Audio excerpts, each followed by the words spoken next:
A study found that there are 9.6 million jobs available in America. So why do we keep seeing this story everywhere? Why are all of these places hiring, but like won't fucking hire someone? 1,400.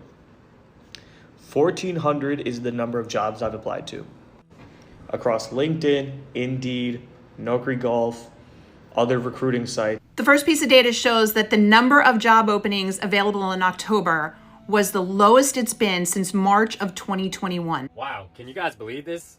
This woman really thinks we should be working until we're in our 70s. One day you'll see that our government never truly serves its people. I've applied for probably 500 jobs at this point. The job market right now is trash.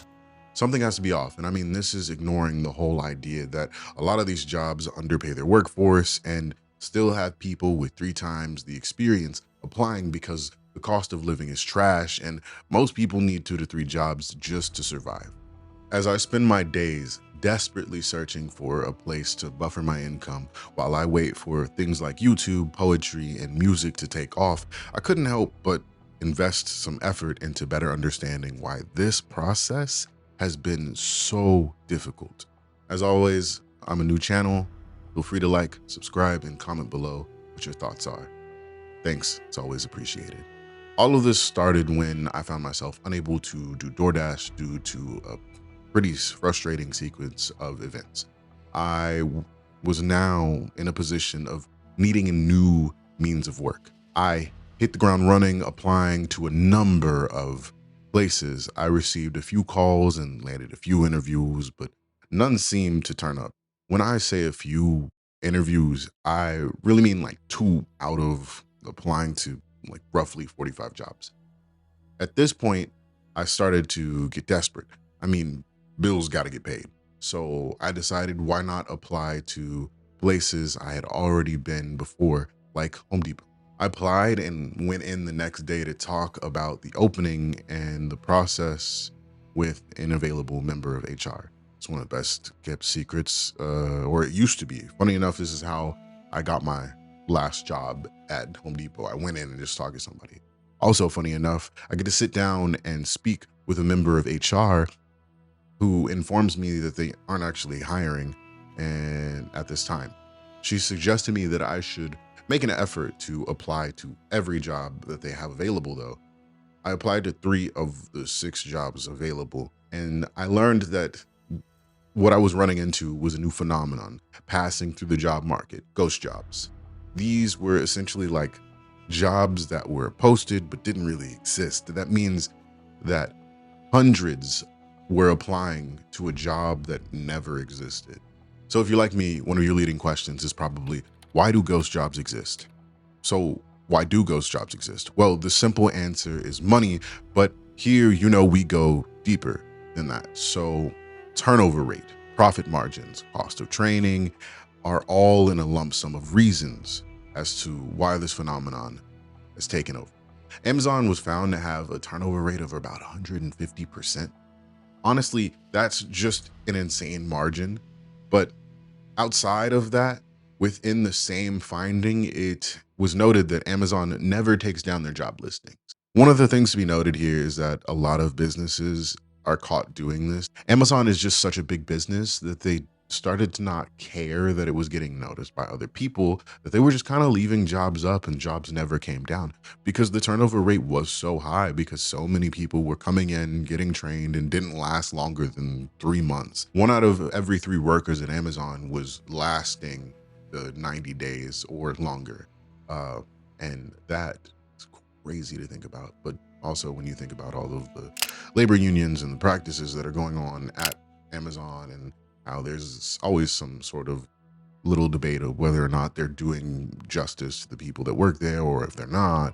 These ghost jobs, the jobs that are presenting themselves as existing while knowing that they fully don't exist. These jobs that are appearing in the market, you're genuinely believing that this is a job you can apply to, this is a job you can be rewarded. What is the purpose of always leaving a job posting up or putting a job posting for a position that doesn't exist? One of the major things to think about is that turnover rates are so high now because people have come to the understanding that by moving every 1 to 2 years, especially within millennials and Gen Z, moving career positions within every 1 to 2 years has brought them more gain in wages. You were getting paid more simply because of the fact that you can then take those skills, show that you have the ability to use them, move on to another company that's willing to pay more each time, continuing to do so, cycling through businesses. And the other half of this is that a lot of people have decided to work for themselves. You have a bunch of freelancers that are coming in and taking the job that is being presented. This isn't a foul on the freelancers. That's a way of surviving within the economy as it's set up, but it is a foul on the place of business. The inherent point of this is to install fear. It's to let your labor force know that we are willing to get rid of you if needed. We are willing to go ahead and drop you off of our roster, off of our team, in order to proceed and pay somebody less, because we know that we can get somebody to do your job and take less money for it. By leaving that up there, it always presents itself with the hesitation. So if a member of that workforce is actively looking for another job, they're coming up on their year or their 2 years, or maybe they're just dissatisfied with their workplace, you're looking up your job in parameters close to like what your title is.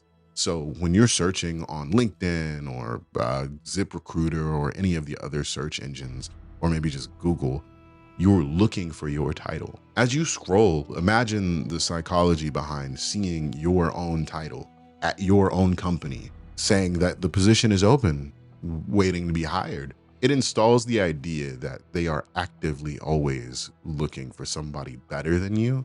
So it's best for you to do your job, but it also actively inspires the idea that if they are to notice that you are applying anywhere else, you can be replaced at the drop of a dime. While this isn't true, because there are a bunch of very overqualified people in different positions, especially overqualified people in lower paying positions now.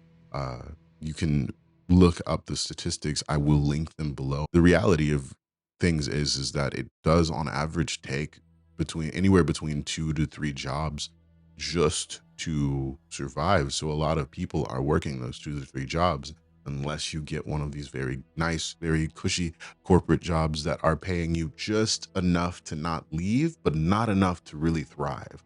And even in those circumstances, you are putting a lot of more money on your credit cards. You are putting a lot more money into not saving at all and really just survivability. You're looking for a job that you can pick up on the weekends or something that can accommodate for the lack of pay that you are receiving. So this is just one of the bigger instances, ghost jobs. This brings us into one of the major points, that the jobs simply don't pay enough. The reality of the job market now is simply that jobs don't pay enough. In 2023, Forbes reported that the median cost of a U.S. home was somewhere around $412,000. To put things into perspective, the federal requirement for minimum wage is still $7.25. Most states comply with that. This debilitating gap in wage versus cost of living is the result of corporate imposed inflation and states that haven't given much effort into trying to raise the minimum wage at the same rate as inflation. I mean, economists speculate that the minimum wage should be somewhere around $24 an hour. That's not where it is. And that's not where it is in any state. I think the highest state is perhaps DC, not state, but the highest municipality that gives out a minimum wage is DC, either DC or Washington. It's one of the 2 states. I'll have to look that up and then just throw the fact in there on the screen. But when you think about these statistics, you don't have to be crazy good at math to know that $725 is not getting you a house that cost $412,000 on average. And yes, sure, you can live in some of the states where the cost of house is much cheaper on average, but the lowest of that is still within the 200 high to 300 low range. So what you're optimally going for is still not achievable based off of just solely minimum wage. Because if you are choosing to live in one of those states that does offer you cheaper housing, you're also going to have to keep in mind that the job market is going to pay you less. You are going to be making less money. So you're either going to have to come from a state where you're making more money and bring it over, or you're going to have to figure out a way to do something else. The problem with this is what leads to someone needing multiple jobs. Someone needing multiple jobs instead of just having one job that pays and suffices for everything that could come up in need is part of the issue now. The minimum wage is a part of the problem of why the job market sucks so much. If more people had a job that sufficed in paying for all of their needs, healthcare, dental care, random emergency bills, which most Americans can't even afford anything past $400, or they are in financial ruin. Anything with kids, child support, raising a home, feeding yourself. The cost of food has gone up tremendously. It's being risen. And a lot of reports are coming forth and showing that a lot of the inflation that's happened, like I mentioned, is based off of corporate based inflation. It's not necessarily that it was needed inflation. It is inflation that was given because people knew that they could do it and knew that people still needed these products, still needed these day-to-day things. We had eggs at like $8. Like, conceptualize that for a second. And there's a litany of reasons as to why just your basic food products cost so much. I do really want to do a video that breaks down basically just the farming culture and what happened with farming and why farming seems to be going out and more corporate entities are buying each other out. But for now, just know that not only is it a part of a corporate plan to increase the profit, it is also a part of corporate plan to know that you need these things. You need food to survive. You need water to survive. So why not make it so that you need to go back to work? You need to go back to work. You need to fill all of these positions. There's a great divide in this situation where you are being shown precisely what it is that you need. People know how much they need to make it. You can count it out yourself. You can figure it out as you live in your state. What is the best amount of money that I will need?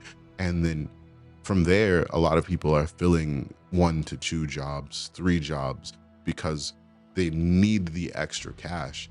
I had a discussion with my mom, and I was basically trying to get her to reason and understand like where the economy sits now. Growing up, my mother worked 2, sometimes 3 jobs. She did it all in the interest of 1, saving money for me for college, 2, making sure that she was being able to just save money in general, and 3, because she wanted a better lifestyle and didn't want to have to taper down the lifestyle that she was living. When we had our discussion, we talked about all these instances, and I wondered if she understood that the difference between what it was like for her while raising me, in knowing that like that one job would have been enough. This is what she said to me. That one job would have been enough to provide all of the things. We maybe would have had to have gone without a few things, but it wouldn't have been terrible. It would have been totally doable. The second job was because she wanted to be able to do the more. I wondered if she understood that in today's climate, what is happening is that people aren't working that second job because they just kind of want to. It is a need. And I brought this up to her. I wanted to mention that it is not that people are working 1 to 2 jobs because the second job is just to save and add extra value to your life. The second job is to help reach the bare minimum of living. That is survival. The second job isn't, I'm doing this because I kind of want some extra money on the side. The second job is honestly just like the first job, a means to survive.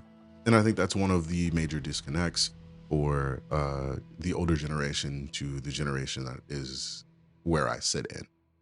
There's a lot of misunderstanding about the fact that we're not working these jobs, these 2 to 3 jobs, because they're like giving us extra money to play with on our like credit cards and stuff. No, no, no, no. We're using our credit cards to afford groceries and hoping that we can pay enough down to keep going to the grocery store.